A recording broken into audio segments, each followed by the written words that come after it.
looking at Skyrim for? Why are you guys looking at Skyrim? Seriously, I mean, I know it's a good game, I know it's popular and all that, but... Oh! Because the next video! Right! Yes! What's up, Internet? Shugo Jake here. I'm back. I am back, baby. I finished off the quarter. I'm on winter break. I've been on it for a while now, and I know I promised you guys videos as soon as I got on winter break, but, yeah. Distraction much. Right? Anyway, I've been playing Skyrim pretty much since I got it, when I started winter break. And, I decided, let's go for it. Let's do a review. And, or rather, wait. Let's ramble about Skyrim. Haha, see what anyway, so let's go. Let's talk about Skyrim. First things first. I used to make videos, and then I took an arrow to the... No. I'm tired of that joke. I'm so tired of that joke. I got tired of the joke before I even played Skyrim. Seriously. And honestly, I don't know why so many people... I don't know how it became a meme, honestly, because I've been playing the game pretty much non-stop for a week. And, yeah, I've heard it like 6 times, but I've logged in probably about 30 to 40 hours. Like, no kidding. That's how messed up my life is right now. Anyway. I addressed the meme. I addressed the important part. Now let's get to the actual game. For those of you who are wondering, I have not played many of the Elder Scrolls series games. In fact, I've only played Oblivion and Skyrim. And for those of you out there who might be thinking, oh, well then you need to go play Morrowind and Daggerfall and whatever else the other ones are, I forget. I honestly don't have the time to do that. The fact that I had time to do Skyrim, pulling the box upside down...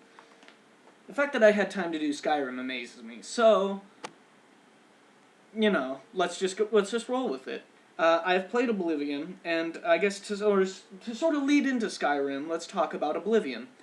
In Oblivion, you have the various different guilds that you can play in, and I guess I should talk about which ones I liked. My 2 favorites, Dark Brotherhood and the Thieves Guild. So I kind of looked forward to going into those guilds again in Skyrim. Here's the thing.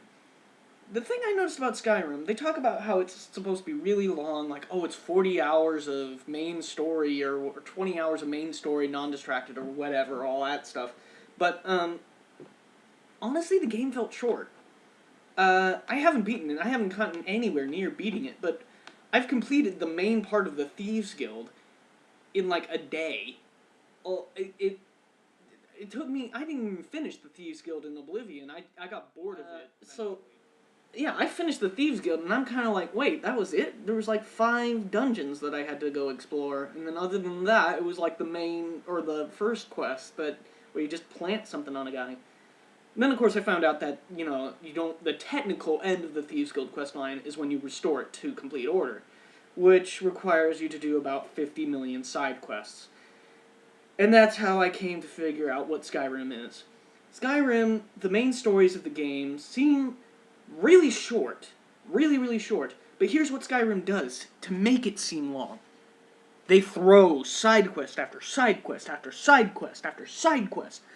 You do the main quest, and you're guaranteed to run across about 1, 2, 3, 4, 5 side quests before you even finish fighting the first dragon. It is ridiculous. And let's get started on the dragons too while I'm at it. When I found out that Skyrim was having dragons, I'm like, awesome sauce. That's what Oblivion needed, and freaking needed a dragon in it, or rather to fight some dragons. Sorry, but Skyrim's dragons aren't as awesome as I thought. Don't get me wrong, they're cool and they're a nice feature, but after a while, they just get annoying. Like, I'll be walking around with one of my followers, typically either Lydia or Ayla the Huntress. For those of you who don't know, Lydia is a house Carl that you get when you've done enough side quests in Whiterun, and she's basically a follower that acts as sort of a storage bank and all that stuff.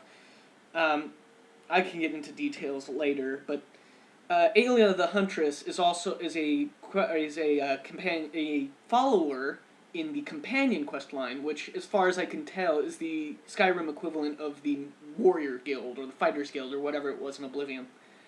That quest line was fun. I liked that one. But getting back to the dragons, I'll have one of my followers with me, and I'll be like, oh, look, a dragon is flying over there, and it's kind of in the direction I need to go to do this quest, but I don't really want to fight them, because honestly, I have like 6 or 7 or 8 dragon souls that I've absorbed that I have done nothing with. The words of power are not that frequent. They're only in certain dungeons, and the dragons will come after you, one after the other, after the other, after the other, and it's just ridiculous. Plus, I don't even use many of the words of power, the voice attacks. I use the first one that you get. The first and only one, fully upgraded, is, in my opinion, the best one so far. Maybe it's because I've gone into about 4 dungeons, or I've bothered to go into 4 dungeons with words of power. Purposefully define the words of power. But it's just ridiculous. The dragons just get annoying. Because your follower will stay fighting after them, and if you want to have all the stuff that you stored in their inventory, they can't die. If they die, you have to. For those of you who, well, for all of you probably, because I probably haven't told you guys about Oblivion before, I like playing as a wood elf in Oblivion, because I liked the ability to basically break the game and jump over any obstacle that was in my way, whether that was climbing a hill or getting over a wall or whatever. It was fun as hell. So when I started Skyrim, my first and only character as of now is a wood elf, because I thought, oh, well, it would be great jumping up mountains and stuff, but that's not how it works. They got rid of that skill set, I guess you could say. So your jump is pretty much limited to what it would be for pretty much anybody. It might be affected by your armor and your encumbrance, but honestly, I don't know, and I haven't taken the time to figure it out. Anyway, I still like playing as an elf, because for those of you out there who are like, no, you need to play as a Nord or an Orc or an Imperial, because they get the power attacks and the... Ooh, I hit my laptop.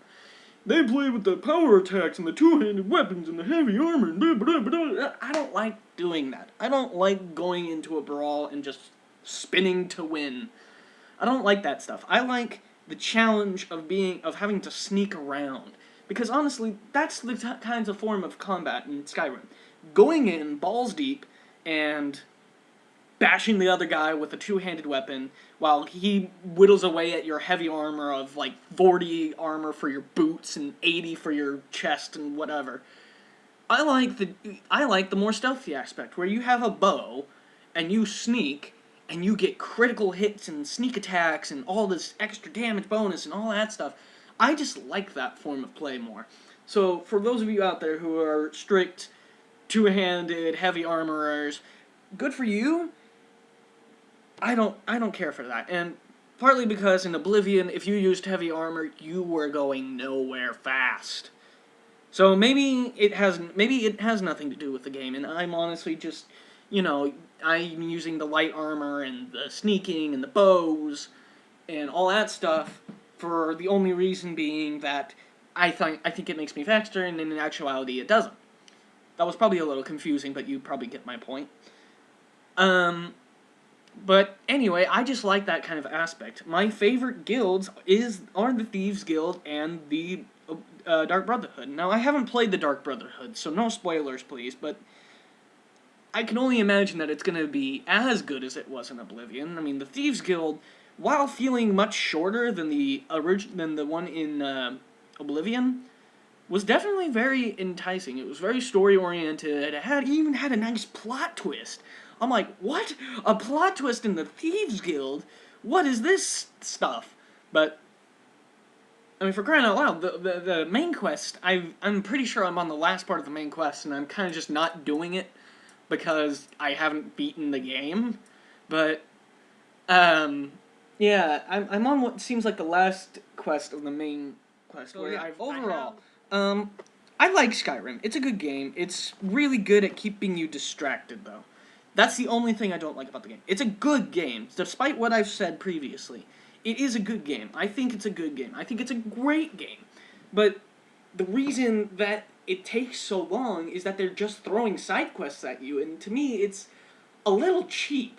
Even the side quests are pretty fun to do and pretty amazing, but it's like you want to just do your main quest or you want to do your Thieves Guild quest, and in the process of doing one of the missions for it, you get about 2 or 3 different side quests. That's how Bethesda managed to make Skyrim such a long game. That, and you can't quick travel to or fast travel, fast travel to any of the cities unless you've gone to one of the cities and then hire the caravan to take you to each city. Then you can fast travel to them. I'm sure that there's a more finite way to tell, but Skyrim does seem to have a bigger overall. So I guess I could talk about my character for a bit. I went into a kind of the idea that I wanted to go for a sort of all-around guy. I wanted a guy with range, who could fight up close, and who could use a little bit of magic. So I used the Mage's Stone so that my magic could level up quickly, because as a Wood Elf you don't have very good magic. And then I focused on one-handed weapons, dual-wielding specifically.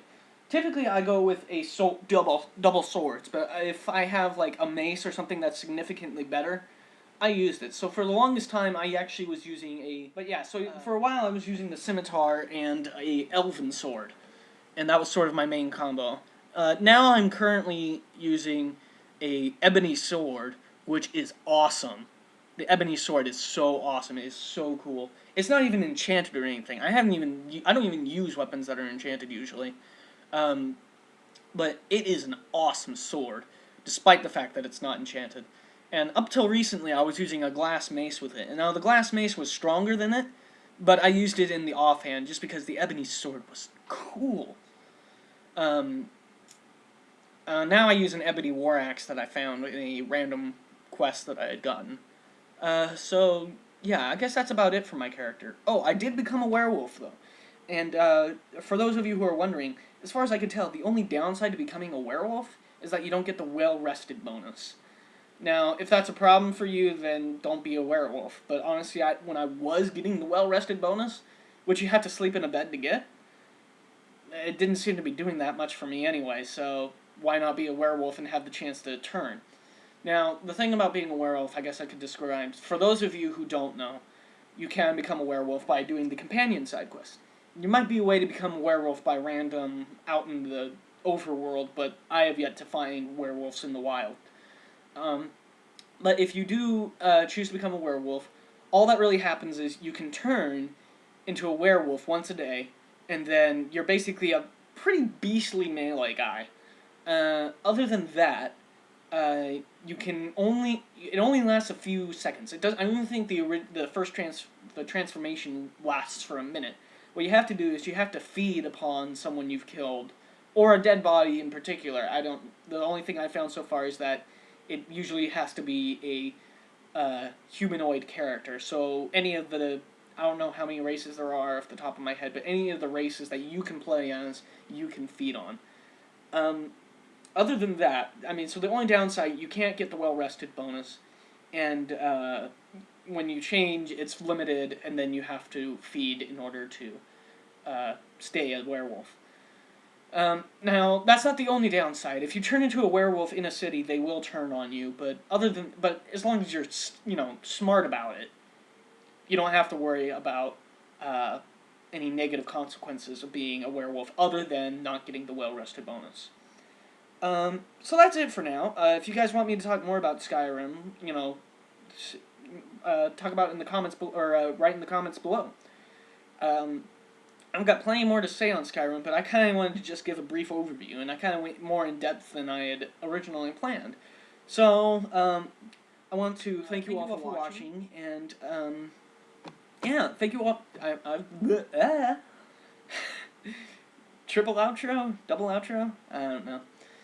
Thank you all for watching. Like my videos if you like them, and leave a comment if you have a suggestion of what you want me to ramble about next. Subscribe if you like this so that you can get updated. And that's about it. This is Shugo Jake, signing off.